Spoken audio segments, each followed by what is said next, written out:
years later, after Silence of the Lambs does super well, and Hannibal really divided audiences, we got a review of that. I personally like the film. I like Hannibal.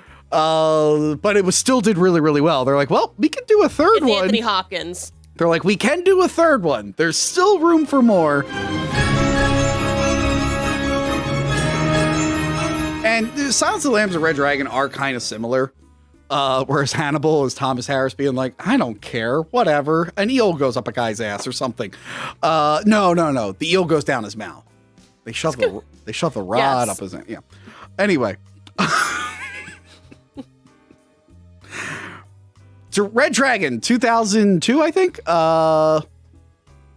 2002. Directed by Brett. What do you got up here? I didn't even It's an Entertainment Weekly from when it came out. Oh, this is actually a really good condition. Yeah. I have a lot of my old Entertainment Weeklies. I don't know why. I put them around the set. $3.50. Oh my lord. Yeah. Came out in 2002, directed by Brett Ratner. Allegedly did some things. Allegedly. Who did the music? Danny Elfman. Yeah. Yeah. We did the one in Manhunter. It was... Do they not have music? Sons of bitches. They don't have music. Oh well. Put the name up there, Jess. So this is after, Hannibal divided people. They're like, hey, let's get back to basics. We'll do this prequel because prequels are the thing now. Thanks, George Lucas. Phantom Menace episode. Which we love. So we love that movie. It's a great movie. We love Phantom Menace. It's great. Jar Jar Binks is in it. That's right. And Hannah Sith Speeder. Now. Sith Speeder. So they were writing this movie. Apparently, they couldn't get people to really sign on until Ted Talley, who wrote the first movie, came back to write the script. Okay. And then people were like, okay, we'll come back if that guy's on board. Because the previous movie, they're like, if it's going to be like that, we're out. We're out. I'm not doing that. This time, Ed Norton as Will Graham. Yep. Anthony Hopkins returning as Hannibal, younger Hannibal who looks older. This is before they could digitally. It's before they could digitally de-age. It wasn't that distracting. He did lose 12 pounds for the role, but when I'm looking at him, and then watch Silence of the Lambs, don't worry, it's fine. Should I aim for 15, 15, 20? Anyway, Ralph Fiennes Ray Fiennes as Francis Dollarhide. Harvey Keitel as Jack Crawford. They couldn't get Scott Glenn back for some reason. Philip Seymour Hoffman, the late Philip Seymour Hoffman. He's yelled at you on the phone before. He has yelled at me on the phone before. As Freddie Lowndes and Mary Louise Parker as Molly. And I forgot to write down who plays Reba. It's... God damn it.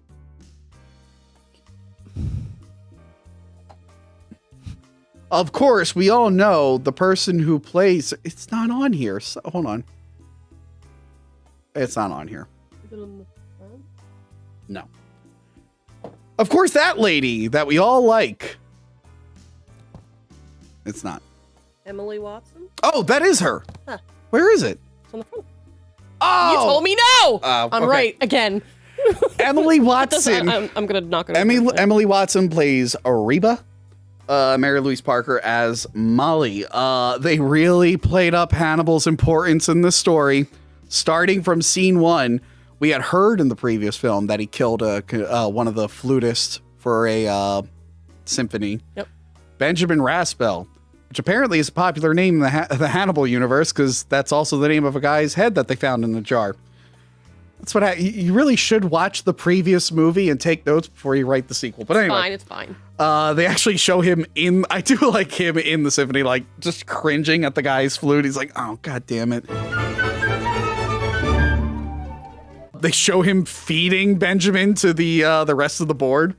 And then they actually show the scene of Will confronting. I think it's a pretty good scene. Mm-hmm.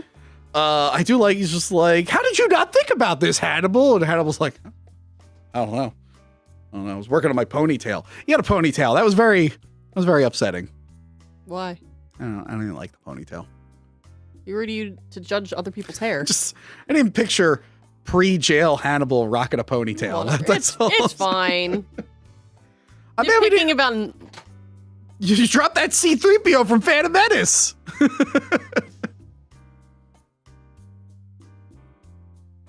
All right, put it down. I'm mad we didn't get to see Hannibal be a ladies' man. Because in the Hannibal book, they mentioned, he used to hook up with a lot of hot babes. And it's we didn't get to see any of that. So yeah, the opening is exciting with him and Will fighting and him getting shot by Will and whatnot.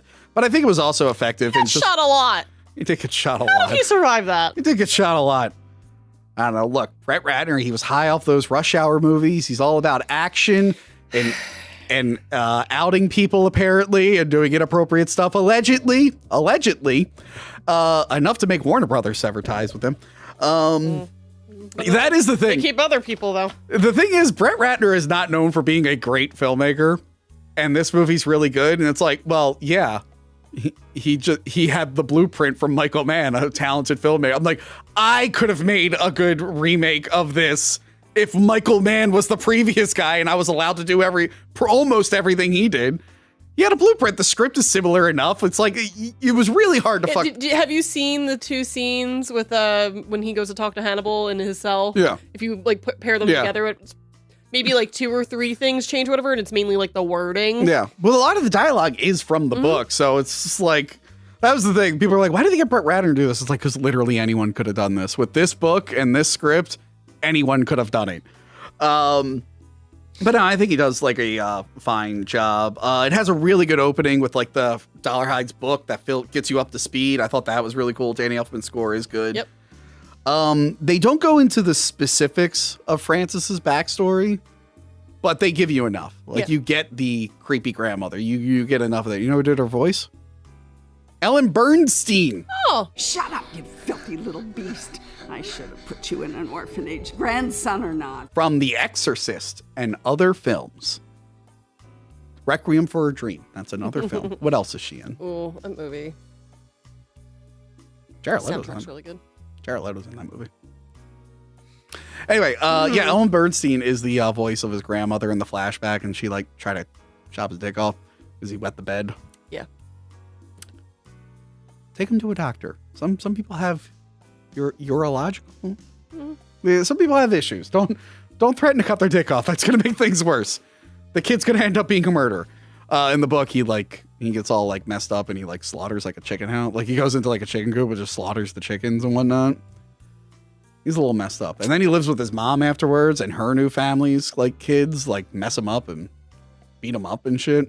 Poor Francis. He eventually joins the military and then gets discharged honorably though. They leave all that out. There was going to be another voice in this. Yeah.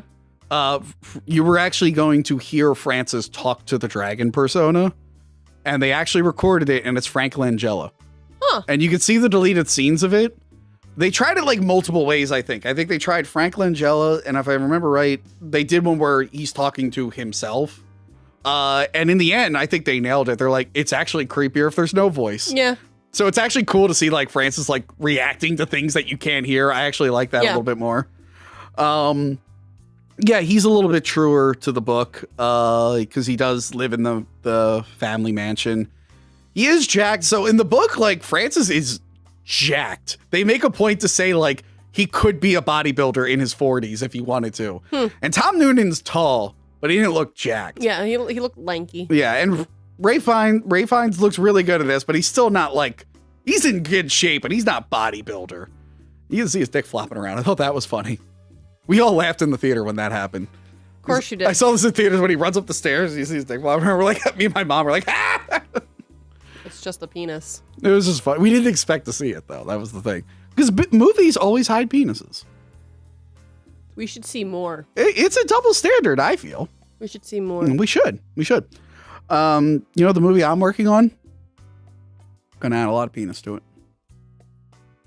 Whose? It's not cast yet. Can I cast? And part of the casting stuff, whatever, we can have him show. No, I'm kidding. I would not do that. Are you going to be a Brett Ratner? Yes. Apparently Brett Ratner like took pictures of Brendan Fraser and like didn't tell him he was going to use them in a book and didn't get his permission to use them in a book. Brendan Fraser feels like really misled. That's a little weird. Why did they torture that poor man? Oh my god. Leave him alone. I need to see that new movie he's in. Brendan Fraser? The Whale? I think. Oh, yeah. Yeah, I hear that's good. Will Graham, I think, is more likable in this version. You prefer the insane Will Graham. Yeah, I like the unhinged. Yeah. I think that was like a choice. They're like, can you not play him like a weirdo? And they make sure to have him talking into a recorder. because the Manhunter one, he's just talking out loud. Yeah. He's like, "You son of a bitch, you touched her, didn't you? yeah. I'm gonna fucking." You took your gloves off and you touched her. Could you imagine like someone walking by like, "Hey, Will, are you okay? What's going on?" But they make sure he's like, no, he's not okay. imagine whoever he has to send those tapes to. All right, God, Will's in a mood today. But yeah, he doesn't come off as a creepy weirdo. We don't get a lot of his family too much. You get enough to have an established thing. Like You have the beginning when they go to the farm, when they're in hiding, a little bit toward the end. And then, yeah. But they don't have slow motion sex in this one. I think that was a letdown. No blue lights or slow motion sex. Bill Duke is in it for a second. I love Bill Duke from Predator. He was Mac in Predator. Did you notice he had a tiny noose in his office? No. Yeah. So when Bill Duke is in his office talking to Will, like behind him, there's like a flag in a case, you know, the flags that you get. Yeah. And then, there's just a tiny noose. And I kept looking at him like, why does he have that? So where can I get that? I want a tiny noose on my desk and be like, what are you coming in to complain about? Anyway. Okay. Yeah, it's him. Shh. What did you think of Philip Seymour Hoffman's Freddie Lowndes? I like him better than the other one. He's so scummy. He's so scummy. But I also just really like Philip Seymour Hoffman anyway, so like... He was a good one. He was a good one. God, that last Hunger Games movie, the digital smile they put on his face, that was weird. Whatever. Remember they had that scene of who's the guy in the Hunger Games movies, the funny guy who helps them? Woody Harrelson. Oh. He has that scene where he's all like, Philip Seymour Hoffman wrote you a letter. I'm going to read it now. It's like, oh, God damn it. Poor guy. He was supposed to be in that a lot more. Yeah. Oops. Great actor. He is so scummy in this. He's like, he really captures the douchebaggery of the character, which is why it was confusing in the show when they turned that character into a hot redhead. Yeah. I was like, wait, what? I'm like, this is confusing me now. This is confusing me. I'm going to be a dragon. This version of the script takes its time. And I don't mean because they definitely add in extra scenes of Hannibal, but it actually is like, I feel like it's better paced. Yes. Where we actually get to see the relationship between Francis and Reba establish it a little bit more. Dee and Reba. We get to learn a little bit more about them. We get to see like the conflict with him. They do the Brooklyn thing. Manhunter completely got rid of him going to Brooklyn to eat the Red Dragon painting at the Brooklyn Museum. I went to the Brooklyn Museum. That is a very nice museum. You ever been there? Mm-mm. I went to a museum in Brooklyn. I believe it was the Brooklyn Museum. I feel like you would know. It was very big. I can't feel like you would know. I think I went to the Brooklyn Museum to see the David Bowie exhibit. And that was a wonderful exhibit. And they had a lot of stuff there. That was a fun time. Yeah, he goes there and he eats the painting because he thinks that'll stop the dragon. It doesn't. But he only eats the one painting. Where was the second Red Dragon painting? He's got to go hunt that down too. Where do you think they have that? They have the Thinker statue in the Brooklyn Museum there. And I'm like, wait a minute. I thought that was in Philly in France. Then again, it does take place in the late 80s. So I don't know where it was in the late 80s. I don't know. Anyway. They have that whole subplot in there, which I thought was funny. When he just hits that lady and then the other lady catches him and he like chases her away. One of the big changes is Chilton. Chitlins? Yeah, Chitlins. He is way respectful of Will and like admires him. And it's like, because it's not a woman. Yeah, he's fangirling over him and he's not real sleazy. Where the contrast to that is Hannibal is really rude to Will. He's just like, he's really... I do like the difference in the scene where like Will first goes in to talk to him in the Manhunter and already just looking at him, having the conversation, whatever. Yeah. In this one, Hannibal's just like, I'm gonna lay on this bed and not even really acknowledge your presence, whatever, but I'm still gonna talk to you and everything. Eventually I'll get up and I'll do my thing. But it's funny, you know, it's typical man. A guy shows up wearing something, he's like, oh, that smells like shit. Axe body spray. A lady shows up. He's like, "Oh, you're wearing this and this and blah blah blah. It's really nice." Typical man. A lady I like. I'm like, "Oh, you smell really nice today." I don't know what any guy. Why are you smelling women? They wear a lot of perfume. They? Yeah, they usually do. I can't smell you right now. let me see here. Yeah, so they add more of him. Do you like his exercise leash? I do, actually. You know what's funny? He can, like, lean forward. Yeah, you know what's funny? Play airplane. Whee! I was reading, they mention this character in Manhunter. They mentioned him in this, but I was reading they gave a lot of his dialogue to Hannibal. The character Dr. Bloom is left out of both of these adaptations. And then you get to the Hannibal TV show where they're a major character and turned into a woman. Woke. So I thought that was pretty funny. I'm like, wow, it didn't make it into either of these. And then it's like, oh, now they're a major character. Yeah, overall, I think the movie is really, really good. They do the red dragon tattoo. Apparently took 8 hours to apply. Oh, wow. Jesus Christ. And they use the book ending, which I remember at that point when I saw it in the theater, I did not read the book. And I had only seen Manhunter. So I was expecting the same ending. Were you, like, blown away? Yeah, I was like, oh, shit. And then they realized that, like, oh, yeah, that's the other dude he already shot outside. By the way, that is a change. Because in the book, he does kill that guy, but he kills some random guy at a gas station and uses that body. I actually like the change that the movie did where he killed the guy he was jealous of. I'm like, that's pretty funny. That's pretty funny. Although someone should have been... I think the problem there is, like, those are not the same people. Those are not the same body type. But yeah, I really like Reba in this one. I really like, she's like, you really connect with her and whatnot. We were talking about Francis. If this took place today, and this is the problem with the Hannibal TV show, he would clean house. Like, he's got a scar, but it's fixed. Depending. I mean, it's there. But yeah, but depending on what version he is, he's either really tall. He's fine as hell. Actually, in the book, I think he grew a mustache to cover it up. He's either really tall or like really in good fine shape as hell. and looks like a Harry Potter character. And women love that for some reason. So like the Red Dragon today, he'd be like, oh, I'm such a loner. Oh, I'm going to be a dragon. And someone's be like, hey, get on Tinder. And he's like, oh my God, that's all these people with Deathly Hollow tattoos are following me. Oh my God, wait, Scalies? Oh yeah. Jessica, please Photoshop Francis Dollarhide in a dragon furry costume at a furry convention. He wants to be a dragon. He could have been a dragon. We could have saved Buffalo Bill too, because there is the alt fur community. Jessica, please Photoshop Buffalo Bill into an alt fur picture. Oh my God. What would Hannibal be? Hannibal would be doing mukbang video. Jessica, please Photoshop Anthony Hopkins Hannibal into a mukbang video. Anyway, we saved it. We saved all those people. We found them hobbies that are normal. Mesa Verger, we can't help. Mesa Verger, he's good. Yeah, we'll circle back to him at some point and try to help him out. Yeah. Anyway. But